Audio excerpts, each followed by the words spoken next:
কোরআনে কারিমে যে সমস্ত নারীর উল্লেখ আছে আমরা একটু জানার চেষ্টা করি সংক্ষেপে। প্রথমেই সবার আগে যার নাম আসে মারিয়াম, যার আলোচনা কোরআনের পৃষ্ঠায় পৃষ্ঠায় পাড়ায় পাড়ায় সুরায় সুরায় রয়েছে, বিভিন্ন জায়গায় জায়গায় আল্লাহ তাআলা করেছেন। সেই মারিয়াম তিনি হলেন গোটা পৃথিবীর কিয়ামত পর্যন্ত আগত আমাদের সকল মা বোনদের জন্য সবচেয়ে উজ্জ্বল উদাহরণ, সবচেয়ে উজ্জ্বল দৃষ্টান্তগুলোর একটি। কোরআনে মারিয়ামের পাশাপাশি আমাদের মা, মুমিনদের মা উম্মুল মুমিনিন নবী পত্নী আয়েশা রাদিয়াল্লাহু তাআলা আনহা, তার সম্পর্কে সূরা নূরে কয়েকটি আয়াতে আল্লাহ রাব্বুল আলামিন আলোকপাত করেছেন। আমরা অনেকে জেনে থাকব আয়েশা রাদিয়াল্লাহু তাআলা আনহার চরিত্রে কালিমা লেপনের অপচেষ্টা এবং ঘৃণ্য কর্ম করেছিল মুনাফিকরা। আল্লাহ রাব্বুল আলামিন তার পুততা, পবিত্রতা, তার সতীত্ব এবং তার ব্যাপারে যে মিথ্যা অপবাদ দেওয়া হয়েছে, সেই মিথ্যা অপবাদ এবং ষড়যন্ত্র সম্পর্কে কোরআনে কারিমে অনেকগুলো আয়াত নাজিল করেছেন।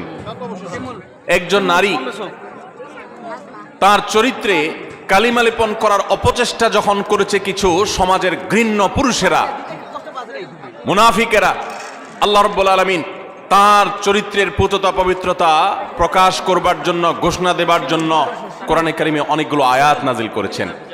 একজন নারী হিসেবে, একজন মুসলিম মেয়ে হিসেবে এই ঘটনা নিশ্চয়ই আমাদের জন্য আনন্দদায়ক, এই ঘটনা নিশ্চয়ই আমাদের জন্য প্রেরণাদায়ক। কোরআনে কারিমে আল্লাহ রাব্বুল আলামিন ইব্রাহিম আলাইহিস সালামের স্ত্রী হাজেরা এবং সারা আলাইহিমা সালাতু ওয়াস সালাম, তাদের সম্পর্কে আল্লাহ রাব্বুল আলামিন আলোকপাত করেছেন। নাম সরাসরি উল্লেখ করেননি, কিন্তু আলোকপাত হয়েছে।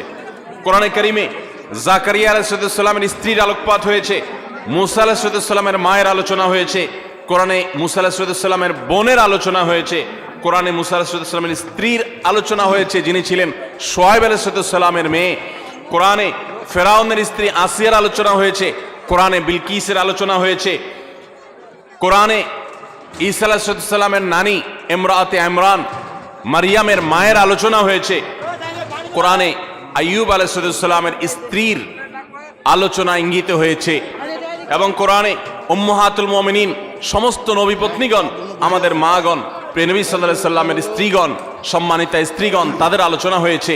এবং আল্লাহ রাব্বুল আলামিন ঘোষণা দিয়েছেন যে ওয়াজওয়াজুহু উম্মাহাতুকুম, নবী সাল্লাল্লাহু আলাইহি সাল্লামের পত্নীগণ ঈমানদার তোমাদের মা, তাদের আলোচনা হয়েছে। কোরআনে খাদিজা রাদিয়াল্লাহু তাআলা আনহা সম্পর্কে আল্লাহ রাব্বুল আলামিন ইঙ্গিত করেছেন একাধিক আয়াতে। কোরআনে হাফসা রাদিয়াল্লাহু তাআলা আনহা সম্পর্কে ইঙ্গিত রয়েছে সূরা তাহরিমে। কোরআনে কারিমে যায়েনাব বিনতে জাহাশ রাদিয়াল্লাহু তাআলা আনহা সম্পর্কে আলোচনা রয়েছে। কোরআনে আরো বহু নারীর সম্পর্কে আলোচনা হয়েছে।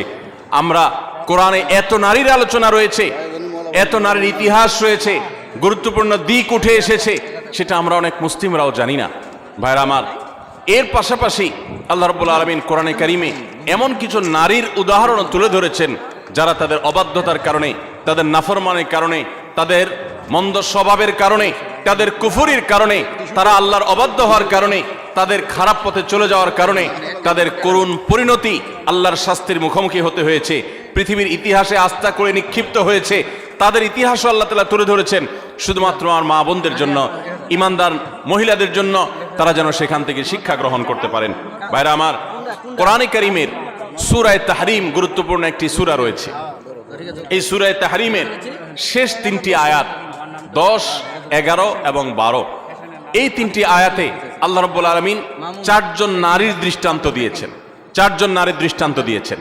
এই চার নারীর মধ্যে দুজন ছিলেন আল্লাহর প্রিয় বান্দী, দুজন ছিলেন আল্লাহ তাআলার অনুগত, দুজন ছিলেন আল্লাহর একান্ত বান্দী, আল্লাহর প্রিয় মানুষ, আর দুজন নারী ছিলেন এমন যারা আল্লাহর অবাধ্যতায় লিপ্ত হয়েছেন, যারা আল্লাহর নাফরমানি করেছেন, যারা আল্লাহর প্রতি ঈমান আনে নাই, যারা কুফরি করেছে। আল্লাহ রাব্বুল আলামিন ভালো এবং মন্দ পাশাপাশি রেখে আমাদের সামনে উদাহরণ রেখে আমাদের মায়ের জাতিকে সেখান থেকে শিক্ষা গ্রহণ করার, তাদের করণীয় নির্ধারণ করার নির্ধারিত ঘোষণা এবং শিক্ষা দেওয়ার জন্য আল্লাহ তাআলা এগুলো উল্লেখ করেছেন। সূরা তাহরিমের এই 10 এবং 11, 12 শেষের তিনটা আয়াতের শুরুতেই আমরা দেখতে পাই আল্লাহ রাব্বুল আলামিন বলেছেন, দরাবাল্লাহু মাসালাল লিল্লাযিনা কাফারু ইমরাআতা নূহ ওয়া ইমরাআতা লূত, যারা কুফরি করেছে পৃথিবীতে, আল্লাহর প্রতি অবাধ্য হয়েছে, ইতিহাসের আস্থা করে নিক্ষিপ্ত হয়েছে, তাদের নাম নেয়ার মানুষও আজ পৃথিবীতে নাই। তাদের নাম উল্লেখ করা হলে সেটা ঘৃণা ভরে উল্লেখ করা হয়। করুণ পরিণতির মুখোমুখি তারা হয়েছে। আল্লাহর আযাব তাদের উভয়কে দুনিয়াতে ধ্বংস করেছে, সরাসরি আসমানে আযাব তাদেরকে স্পর্শ করেছে, এবং সেই আযাবের সাক্ষী এখনো রয়েছে পৃথিবীতে। রেড সি তার সাক্ষী। পৃথিবীতে আল্লাহ রাব্বুল আলামিন এখনো পর্যন্ত সেই আযাবের আলামত রেখে দিয়েছেন, এবং কোরআনে আল্লাহ ঘোষণা করেছেন আল্লাহর আযাবে ধ্বংস হওয়া জাতিদের জনপদগুলো ভ্রমণ করে তোমরা দেখো এবং শিক্ষা গ্রহণ করো। আমার মায়েরা, আমার বোনেরা, আল্লাহ রাব্বুল আলামিন সেরকম দুজন নারীর কথা বলেছেন। একজন হলেন নূহ আলাইহিস সালামের স্ত্রী, আরেকজন ছিলেন লূত আলাইহিস সালামের স্ত্রী। আল্লাহ তাআলা বলছেন কানাতা তাহতা আবদাইন, তারা দুজন নারী। অবাক করা বিষয় হলো তারা আল্লাহর নাফরমান ছিল, বেঈমান ছিল, কুফরিতে লিপ্ত ছিল, আল্লাহর প্রতি ঈমান আনে নাই, অথচ তারা দুজন নবীর স্ত্রী ছিলেন। নবীর ঘরে থেকেও তারা ঈমানদার হতে পারে নাই। এখান থেকে বোঝা যায় যে আমাদের সমাজে বহু আলেমের মেয়ে, বহু নেককার মানুষের মেয়ে, তাদের পরিবারের মেয়ে হয়ে অনেকে গর্ব করেন যে আমরা অমুক বংশের। এমনকি ছেলেদের বেলাও এই কথা প্রযোজ্য যে কোনো বংশ পরিচয় দিয়ে আল্লাহর কাছে কেউ কোনো মর্যাদা পাবে না কিয়ামতের দিন। আল্লাহর কাছে মর্যাদা পাবে বান্দার কর্ম দ্বারায়, তার বিশ্বাস দ্বারায়, তার আমল দ্বারায়। ইন্না আকরামাকুম ইনদাল্লাহি আতকাকুম, আমাদের মধ্যে কে বেশি মুত্তাকি আল্লাহ সেটা দেখবেন। একজন সাধারণ দিনমজুর, একজন সাধারণ রিক্সা চালকের মেয়ে আপনি, তার স্ত্রী আপনি, একজন সাধারণ মানুষের বোন আপনি, একজন সাধারণ মানুষের পরিবারের সদস্য আপনি। আপনি যদি আল্লাহ ভীরু হন, আপনি যদি মুত্তাকি হন, আপনি যদি গুনাহ পরিহার করেন, হারাম পরিত্যাগ করেন, খারাপ বিষয় পরিহার করেন, আল্লাহর কাছে আপনি সবচেয়ে শ্রেষ্ঠ মানুষ, সবচেয়ে উত্তম মানুষ, সবচেয়ে কিয়ামতের ময়দানের ভিআইপি মানুষ হতে পারবেন। আর যদি পক্ষান্তরে আপনি অনেক বড় বংশ গরিমার অধিকারী হন, কিন্তু আপনার কর্ম ভালো না হয়, এই আয়াত প্রমাণ করছে, তাহলে আল্লাহর কাছে আপনার কোনো মর্যাদা থাকবে না, বরং শাস্তি আপনি এড়াতে পারবেন না। আল্লাহ রাব্বুল আলামিন সেটাই বলেছেন কানাতা তাহতা আবদাইন মিন ইবাদিনা সালিহিন, আমার দুজন নেককার বান্দা অর্থাৎ দুজন নবী নূহ এবং লূত আলাইহিস সালাম, কোরআনে যাদের আলোচনা সবচেয়ে বেশি হয়েছে, যাদের ইতিহাস সবচেয়ে বেশি তুলে ধরা হয়েছে, তাদের মধ্যে এই দুজন নবী অন্যতম। লূত আলাইহিস সালামের এবং নূহ আলাইহিস সালামের এরকম দুইজন আল্লাহ তাআলার নেককার বান্দা এবং আল্লাহর প্রিয় নবী, তাদের স্ত্রী ছিলেন ফাখানাতাহুমা, এরপরও তারা তাদের প্রতি ঈমান আনে নাই, তারা আল্লাহর অবাধ্য হয়েছে, নাফরমানি করেছে। ফালাম ইউগনিয়া মিনাল্লাহি শাইআ, এজন্য তারা নবীর স্ত্রী হয়েও কোনো লাভ হয় নাই, কোনো কাজে আসে নাই। ওয়াকিলাত খুলান নারা মা আদ-দাখিলিন, বরং তাদেরকে জাহান্নামে প্রবেশ করার জন্য পরিষ্কারভাবে বলে দেওয়া হয়েছে, অর্থাৎ তোমাদের কৃতকর্মের দরুন তোমরা জাহান্নামে নিক্ষিপ্ত হও, সেই করুণ পরিণতির কথা তাদেরকে জানিয়ে দেওয়া হয়েছে। ঠিক এর পাশাপাশি আল্লাহ রাব্বুল আলামিন দুজন ভালো নারীর দৃষ্টান্ত দিয়েছেন পরবর্তী দুটি আয়াতে। সেই ভালো নারী যাদের দৃষ্টান্ত আল্লাহ রাব্বুল আলামিন দিয়েছেন সেটি হলো, তারা হলেন ওয়াদারাবাল্লাহু মাসাল লিল্লাযিনা আমানু ইমরাআতা ফিরআউন, যারা ঈমানদার তাদের সম্পর্কে আল্লাহ রাব্বুল আলামিন বলেছেন যে ঈমানদারদের জন্য উজ্জ্বল উদাহরণ দৃষ্টান্ত হলো ফিরআউনের স্ত্রী। ফিরআউন আল্লাহর অবাধ্য ছিল, নাফরমান ছিল, অথচ তার স্ত্রী আসিয়া আলাইহিস সালাম তিনি ছিলেন আল্লাহর অনুগত বান্দা, আল্লাহর প্রতি ঈমান এনেছেন।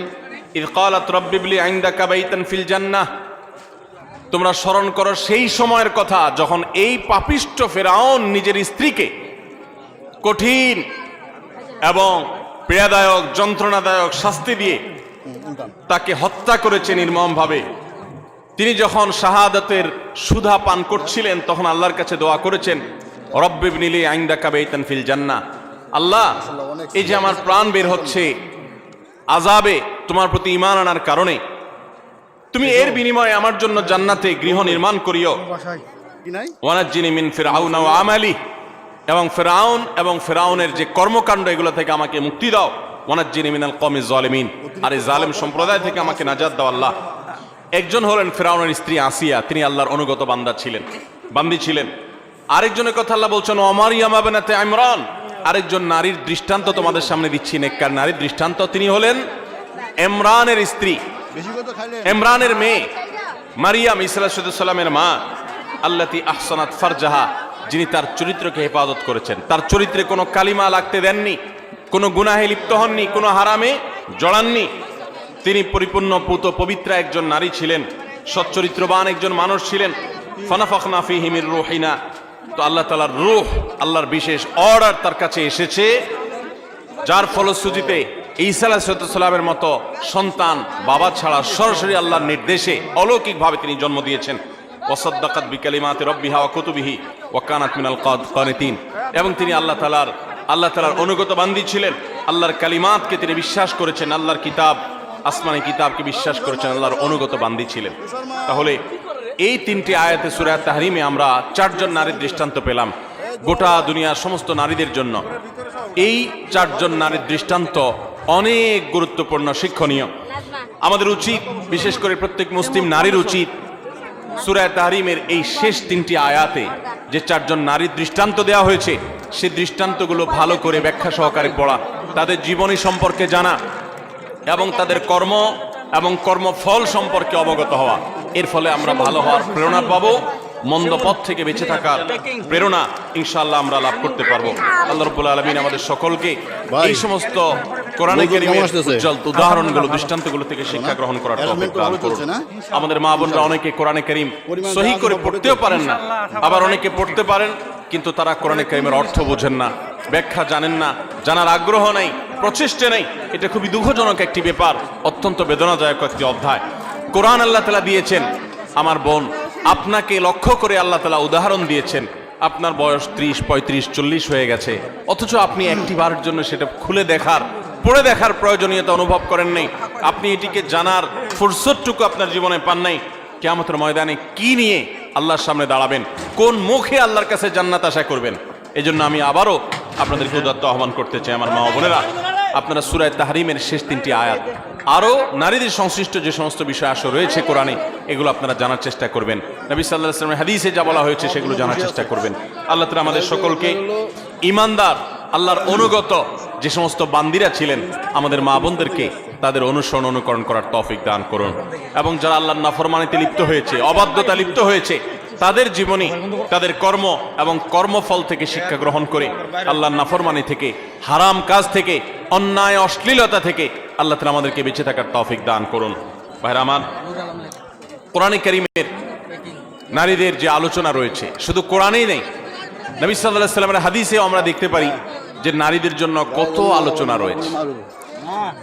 আমরা কোরআন এবং হাদিসে নারীদের এমন 11টি বিশেষ বৈশিষ্ট্যের কথা উল্লেখ করতে চাই আজ, যে বৈশিষ্ট্যের কথা একজন মুসলিম নারী হিসাবে গর্বিত হওয়ার জন্য যথেষ্ট। আপনি নারী হিসাবে জন্ম লাভ করার জন্য আনন্দিত হতে হলে এই 11টি বৈশিষ্ট্য, এটার দিকে দেখাটাই যথেষ্ট। নারী জন্মের আনন্দ আপনি অনুভব করবেন শুধুমাত্র এই 11টি পয়েন্ট আপনি জানতে পারলে। আমরা অনেক মা বোনরা আছি, তারা জানি না। আমি আবারও বলছি, নারী অধিকারের নামে, নারী মুক্তির নামে, নারী স্বাধীনতার নামে, নানা মুখরোচক স্লোগানের নামে অনেক মুসলিম বোনদেরকে, মুসলিম মেয়েদেরকে আজ ভুল পথে পরিচালিত করা হচ্ছে।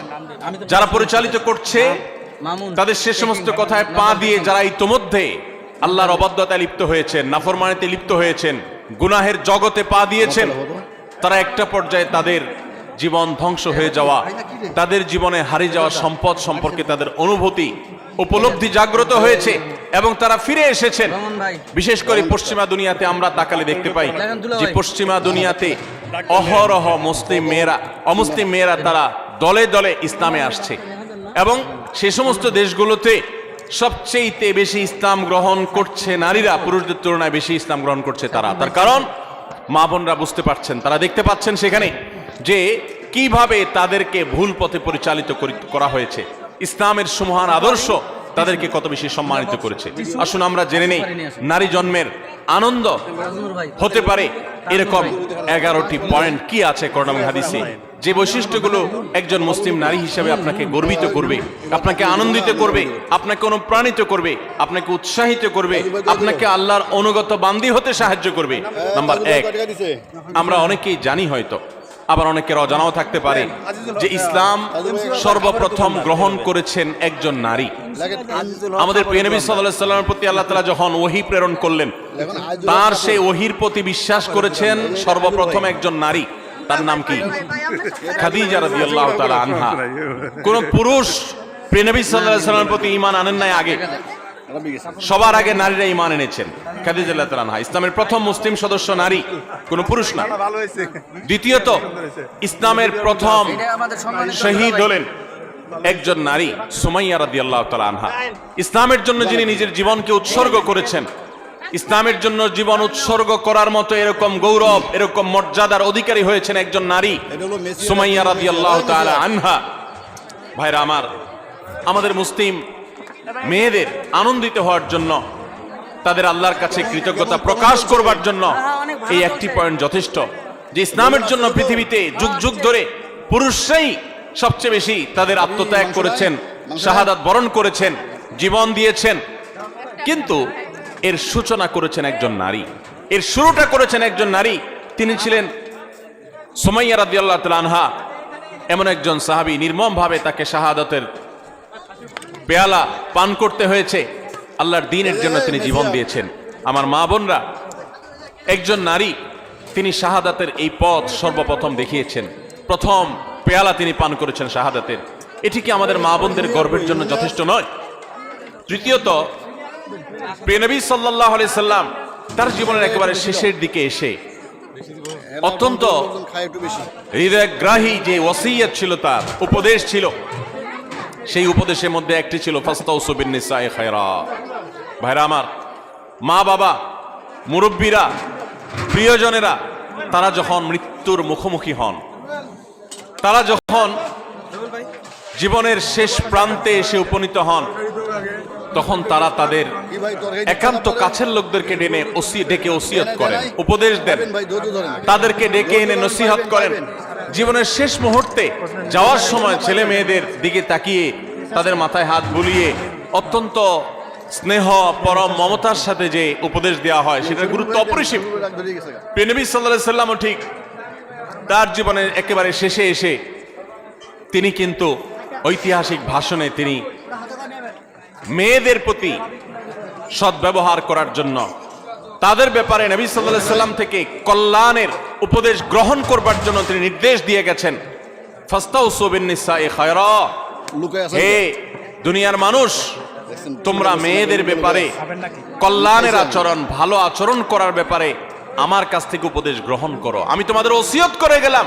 প্রিয় নবী সাল্লাল্লাহু আলাইহি সাল্লাম এরকম হৃদয়গ্রাহী ভাষায় মা বোনদের ব্যাপারে সাবধান, সতর্ক করে গেছেন। তার জীবনের শেষ সতর্ক বাণীগুলোর মধ্যে থেকে একটি, যে নারীদের ব্যাপারে তোমরা আমার কাছ থেকে উপদেশ গ্রহণ করো, কল্যাণ, তাদের সাথে তোমরা কল্যাণের আচরণ করবে, তাদের কল্যাণ কামী হবে, সুন্দর আচরণ করবে, তাদের কোনো কষ্ট দিবে না।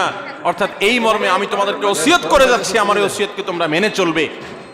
মায়েদের আনন্দের একটা বিষয় এটি, তাদের গর্ব করার মতো একটি বিষয় এটি, যে প্রিয় নবী সাল্লাল্লাহু আলাইহি সাল্লাম জীবনের শেষ ওসিয়তগুলোর মধ্যে থেকে একটি ছিল আমাদের ব্যাপারে যেন সবাই সজাগ থাকে, সুন্দর দৃষ্টি রাখে। নাম্বার 4, আমরা জানি যে কোরআনে কারিমে আল্লাহ রাব্বুল আলামিন নারীদের সূরা নামে সূরা রেখেছেন, পুরুষদের সূরা এরকম নামে, অর্থাৎ পুরুষদের সংশ্লিষ্ট সূরা বলতে আলাদা কোনো সূরা রাখেন নাই। শুধু তাই নয়, কোরআনে কারিমের সবচেয়ে বড় দীর্ঘ আয়াতনের গুরুত্বপূর্ণ সূরা হলো সূরাতুন নিসা। এই সূরাতুন নিসা আল্লাহ তাআলা নারীদের নামে নামকরণ করেছেন। সেখানে নারীদের সমস্ত অধিকারগুলো, তাদের বিধিবিধানগুলো, তাদের মর্যাদা, তাদের করণীয়, তাদের জন্য মোটিভেশন আল্লাহ তাআলা সেখানে রেখেছেন। শুধু সূরা নিসাই নয়, কোরআনে কারিমে আল্লাহ রাব্বুল আলামিন সূরা নিসার পাশে সূরা তাহরিম, সূরা তালাক, সূরা মুজাদালা, অনেকগুলো সূরা নারীদের জন্য, নারীদের বিধিবিধান সংশ্লিষ্ট বিষয়গুলোর জন্য তাআলা নাজিল করেছেন। এগুলো এক একটা 2 পৃষ্ঠা 4 পৃষ্ঠার সূরা, আর সূরা নিসা তো বহু পৃষ্ঠা সম্বলিত সূরা। কোরআনে কারিমে 25 জন নবী রাসূলের আলোচনা যেরকম রয়েছে, ঠিক একইভাবে 20-25 জন মহিয়সী নারীর আলোচনা